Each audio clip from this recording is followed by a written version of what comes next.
Hey guys, what's up? This is Lee, and you're watching the Esports historian Thorin's YouTube channel. If I say reliable, has its own flavour, strong, lets the taste do the talking, and underrated, you might think I'm talking about Rain, obviously formerly of FaZe, now of 100 Thieves.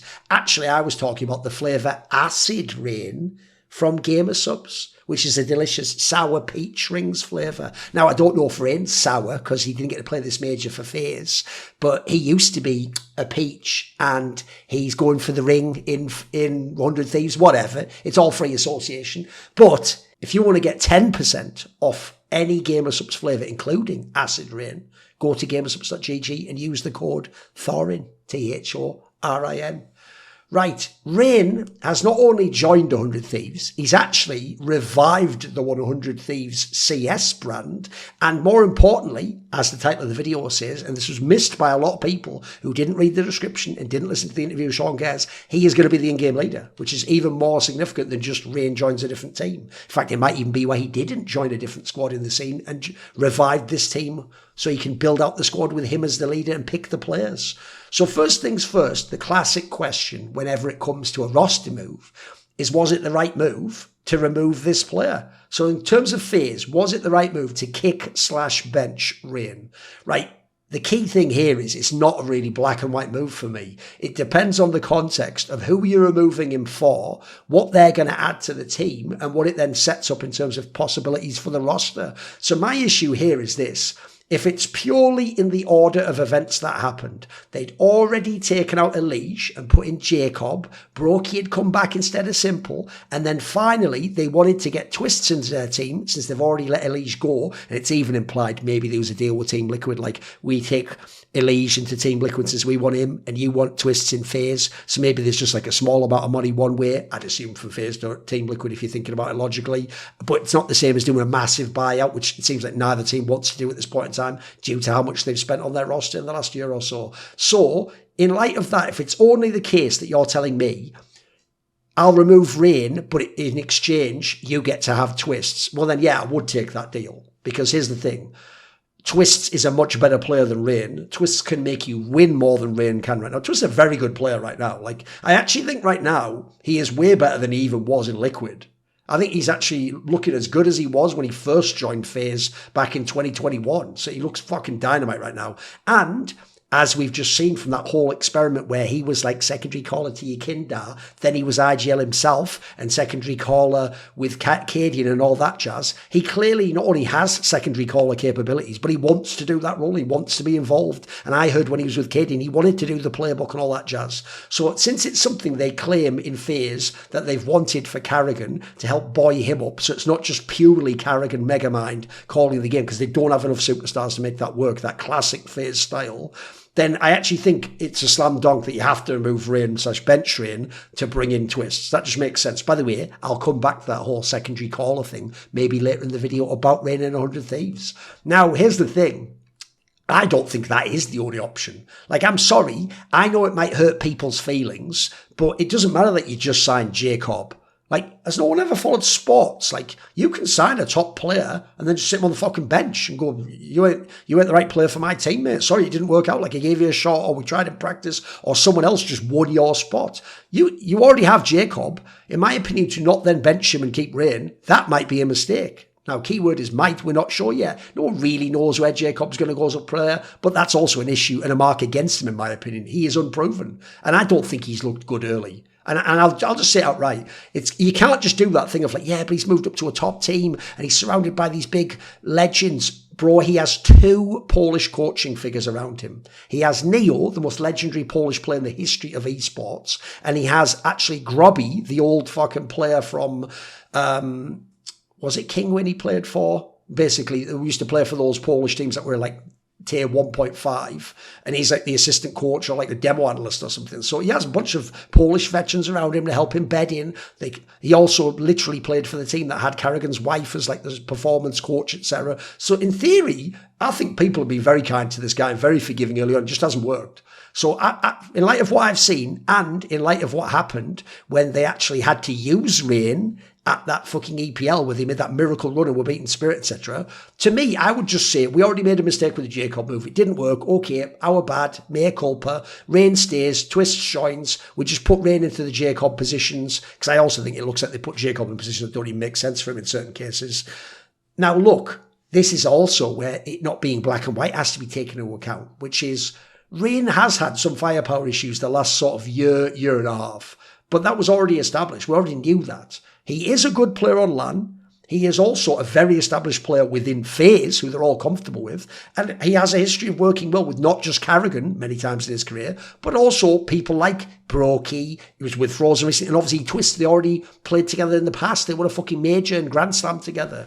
So I think you could argue that if you just benched JerCkys and kept Rain and brought in Twists, well, haven't you even just remade FaZe 2022, but with Frozen instead of Rops? And look, Rops now is better than Frozen, but people actually, at the end of last year, would have said Frozen's better than Rops, wouldn't they? So I would even say that would even work. I think it's actually less of a role overlap than when you had Frozen and Rops last year. I actually could see that roster working. I don't think it would be as good as FaZe 2022, but I'll tell you what, it could be a spicy roster. I mean, one of your big problems, obviously, is Brokey is less shit right now, isn't he? He's quite fucking bad. He just carried a fucking plane of Cologne against bombs, and he wasn't even good in the Cologne fucking main event. His best event after that is like CS Asia Championship, where you're just playing some not that good teams and you didn't even fucking win the event. So to me, I think the major issue here is if you'd have done what I said, you'd also introduce Twists now in secondary caller mode, which maybe he didn't do much when he was back in the team before. The obvious issue is the Brokey one.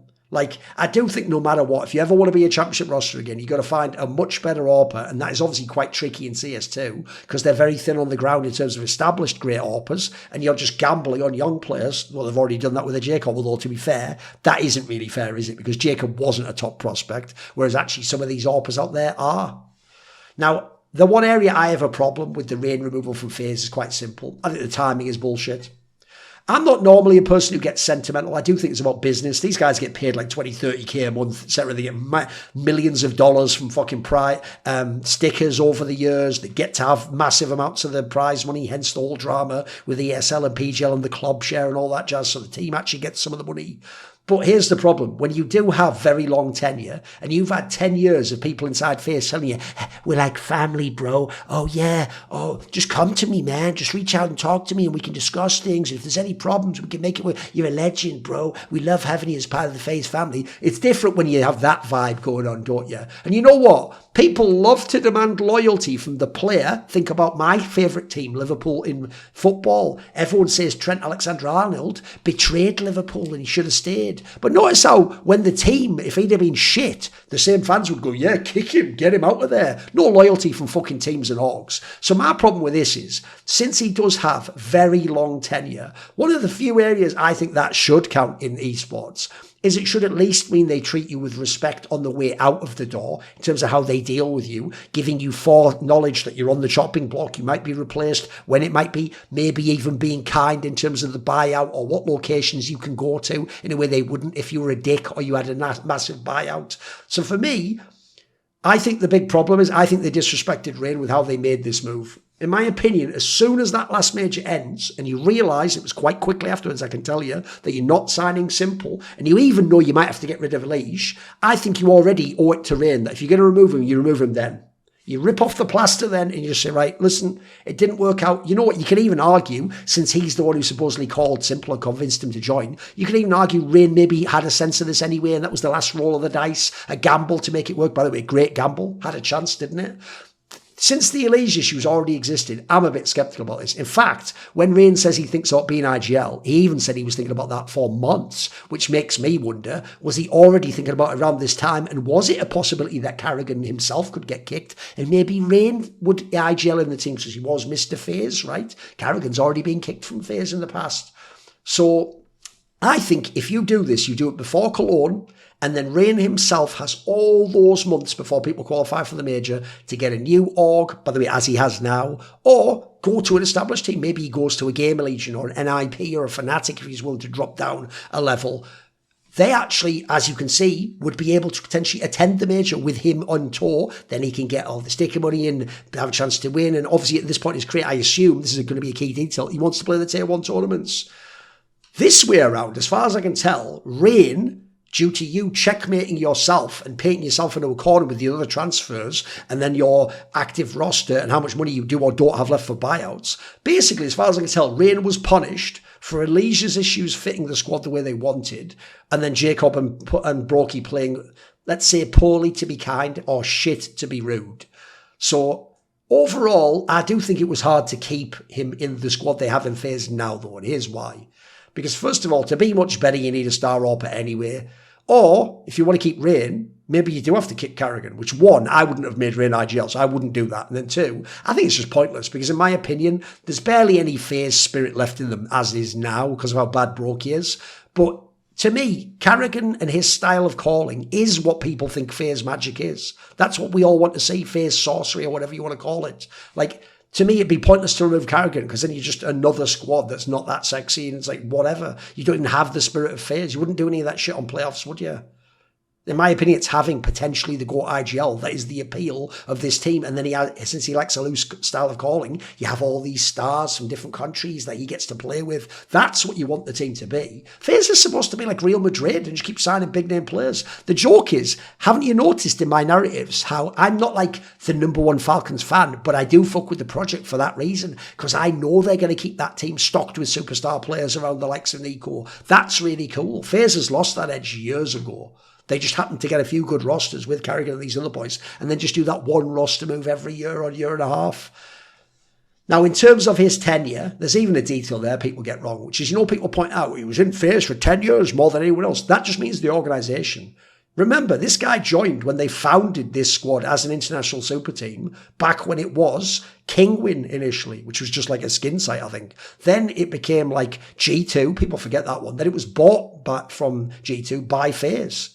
And he actually had a top 8 of the major long before it was ever called FaZe. So he was actually with this team for in terms of spiritually the team, for 11 years, not even just 10. Also, a little detail a lot of people don't know, but I do, because I've always been an insider in esports, despite what people might tell you, is I was talking back then to Hiko, who just had that IBAB Power Super Team blow up because a bunch of them got banned, and he was looking out for a squad out there. And actually, this was an offer brought to him. I believe Makaleli went to Hiko and said, right, the squad, because at the time Hiko was a top player in the world, by the way, best NA player. He went to Hiko and was like, right, it'd be me, you. I think he already said Rain, and I think Scream was maybe on the table back then. So that even could have been an even crazier super team. Obviously, initially they had that Wheaton guy, spelt Skitten, etc. But really the team got rolling when they got Dennis, didn't they?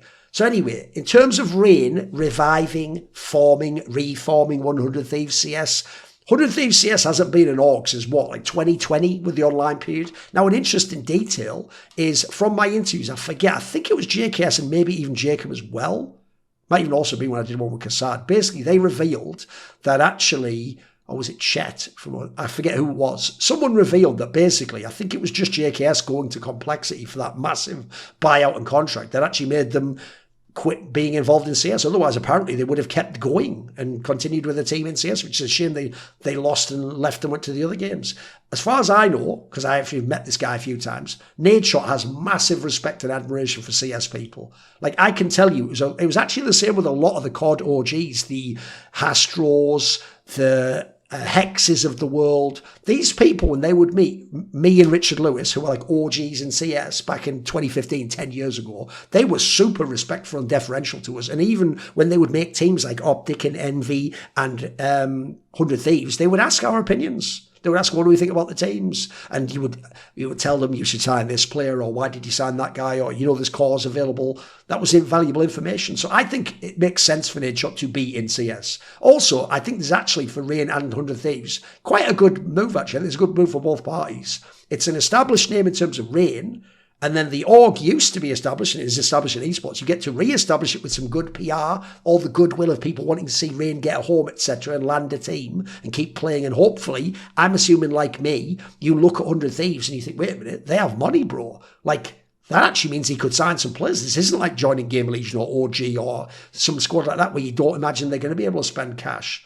Also, it's actually big for 100 Thieves, because if you don't know, they've just fully exited League of Legends. So they don't have that many of the big esports left. In my opinion, the big esports are CS2, League of Legends, and Dota 2. Or at least they're the ones with the classic prestige. Other games come and go. Call of Duty itself, for me, isn't even at the same level as those games, especially not in terms of the global audience. Now, obviously, the main problem you have in 100 Thieves, before I get to Rain being the IGL, is you got to get some other players in. Like, the rumour was they were going to sign the Gamer Legion card. Now, that sounds fabulous. I also, by the way, if I'm doing that, look, he just signed a contract with them again, so he probably can't get Ash as your coach, but I think it would have been great to just bring him along with them. But if you could have gotten PR, Rez, Thooorin, etc., mate, you'd be cooking. That's not a bad little squad right there. I wouldn't sign the AWPer. I think that's some Jacob shit for if he's in Jacob's team. I think you have a team if you have those 3 players plus Rain. You can start cooking immediately. Then there was rumours, I know, of BC Game also looking to buy cores to go around Simple. Well, the rumour they had was that they were going to try and buy the Heroic Core, an organisation who have shown they are more than happy to sell for the right price to a high bidder. Now, these would all be good ideas, in my opinion, to get right, hit the ground running, have a squad already, a core that's already played together. I don't know how they'd work with Raiders and IGL, but you know what? He's probably a better player than ZTR, isn't he? Probably a better player than LNZ, who just got replaced anyway as IGL. My issue here is this. Each of those rosters has a good player or two. They've been playing the Tier 1 lands. They also do need, by the way, a Rain-type veteran to fill the holes, help with intangibles, give the team some status and some history, etc. The problem is, even if you signed those teams, you still need one more star player if you want Rain to ever have a chance of lifting a trophy. Like, unless we're talking some legacy bullshit, smaller land that the top teams don't go to, and it's a trophy, but it's not a true Tier 1, S-tier trophy. Unless you're going to do that nonsense, if you want him to actually have a chance to win, it's not going to come from Rain being the MVP, is it? Because if you just sign those cores with Rain, you're going to be stuck between positions 11 and 20 in the world, if not 25. So the problem I have is this. I'm fine with that because it means Rain gets to play CS still, but I don't think he is. I don't think that's why he joined other Thieves. I don't think he wants to end his career that way. Obviously, they've already got like Messi also in their team. They've got Sean Gares helping them build the squad out. I think they're an ambitious project that knows this is year 1 and they want to get Rain established, then look elsewhere, and presumably within the first season you will already be competitive, make some playoffs. And I would say by season 2 next year, if you put all your ducks in a row, that's when you make the big signing and you bring in a star player, and now you have a chance to actually win if all the rest there and the IGLing plan works. My issue obviously is this. Let's see now what pull Rain still has.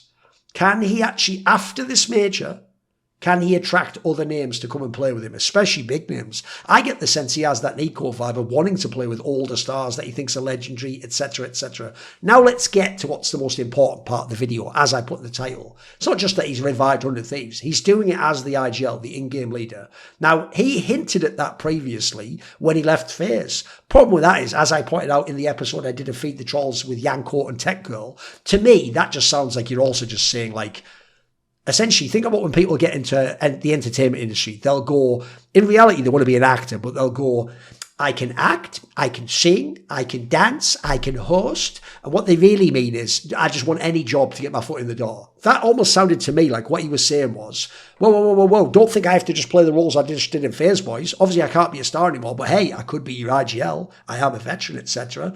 Now, apparently, though, he is just going to do this move. That's actually quite an interesting detail itself. Because if you saw the interview they did with Sean Gares and Messi also about how 100 Thieves secured Rain, a lot of people missed this. Not only in the interview does he talk about being an in-game leader down here, and obviously Sean Gares was an in-game leader, so asking a bunch of questions, but you look here and it says that they talked to him about moving to the IGL role, as well as a bunch of other things and the rest of his career and all the rest of that jazz. So clearly this is going to be a commitment to that aspect of the project. Now, I will say, I think IGL is a full commitment role. I already think it's ridiculous that your Kindar and Twists and other players like this, Electronic, keep thinking they can do that role. I mean, look, at least Electronic Committee just was never good at the role. In my opinion, that is a role that scales your experience and ability to do it scale with time. You need probably, I think you need like, unless you're exceptional, you need at least a year of doing that job at Tier 1 to have a chance, probably 2 and maybe more than 2 to actually be one of the best IGLs, which is presumably what you want to do if you want to have top players and win tournaments. Now, my issue is this. He talks a bit about that and says about how he's been thinking about it for a while. Like I say, maybe that even teases there was a possibility Carrigan could be removed or leave or retire or whatever. I think this is an enormous gamble. I almost can't overestimate what a gamble this is, because I want to point something out that I've pointed out on all my talk shows, because I haven't heard anyone else talk about this, is, bro, just because you like Rain and you might... Look, I don't know if people think he's a smart player. I don't see him as a super intelligent player. I think he has CS smarts, where people like him and Nico in the Cold Era are very smart in the game. I don't know outside of the game that they're suited to be like true tactical IGLs and break the game down, etc. I actually think that's a problem that Twist himself ran into. He is a smart guy, but I think he actually overestimated his ability to pilot and quarterback a team and still frag as well at the same time. I think he ended up putting too much of his brain power towards the fragging part. So here's the major issue. I just said it earlier. Rain, essentially, if you take the one core and change players in and out like a ship of Theseus and the Orgs, he's played for one core and team basically his whole career. Yeah, he played early CSGO with LGB and those Norwegian boys, but that's irrelevant. That was over 11, 12 years ago at this point in time.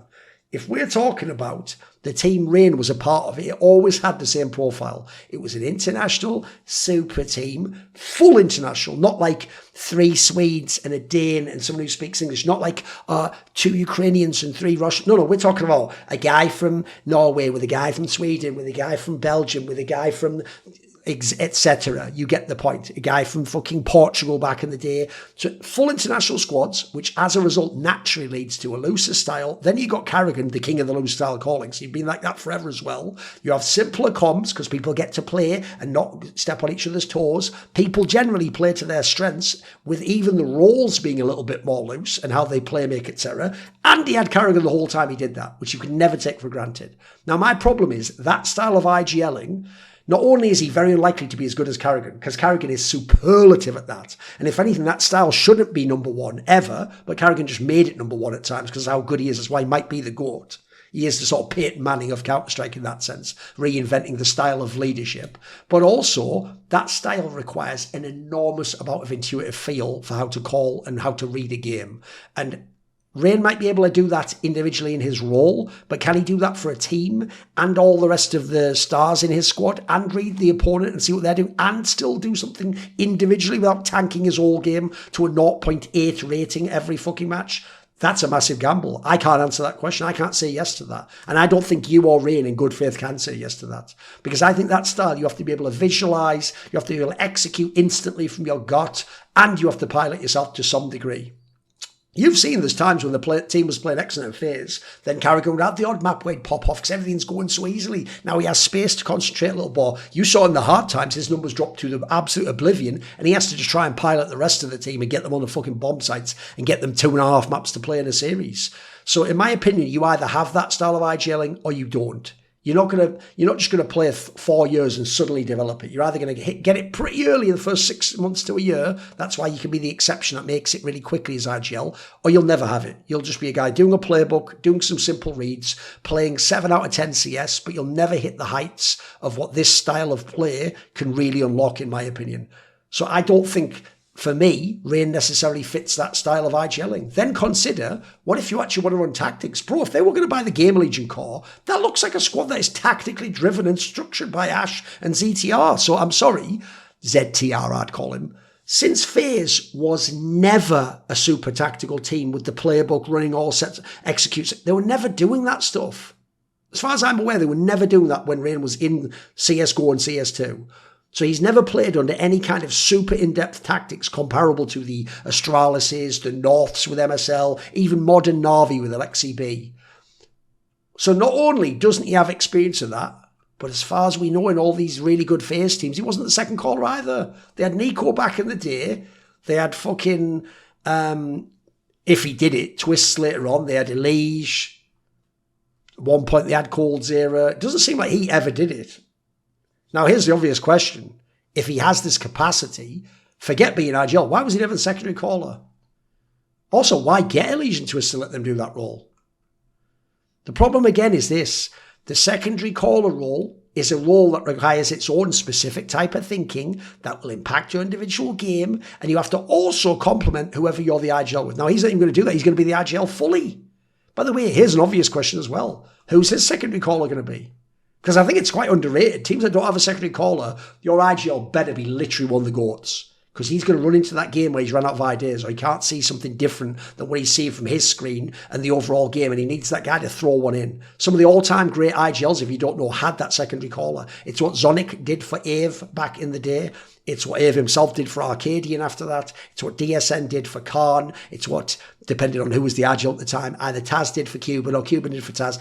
That is an underrated dynamic of those two players. If you're just going to have Rain, totally fresh, virgin to the IGL role, you're going to be in for a tough time without a legit player to do secondary calling. And then also, let's just add in, who's his coach?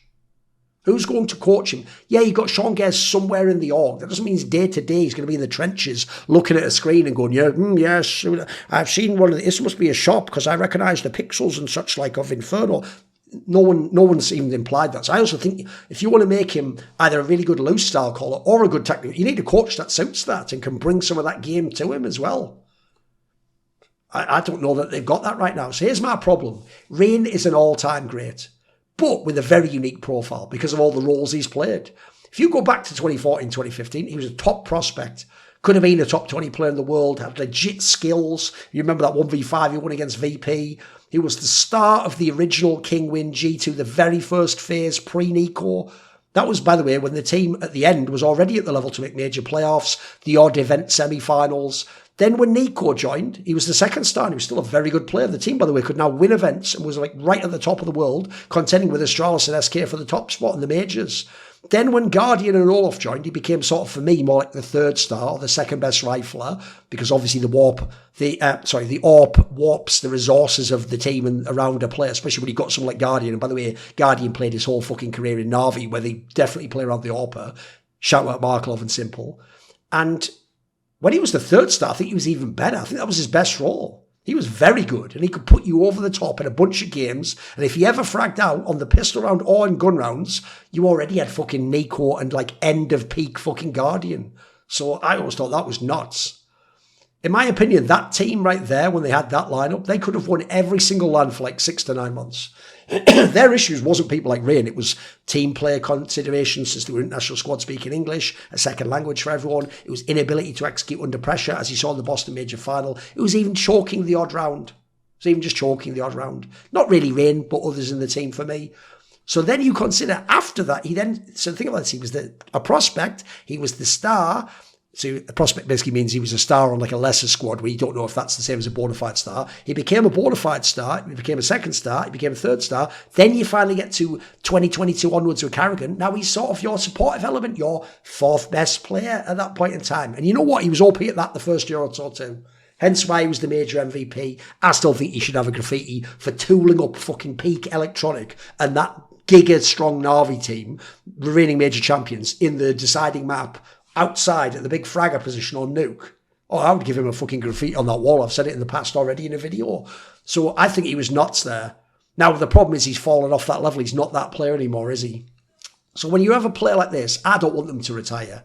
But here's the issue when it comes to being in the IGL.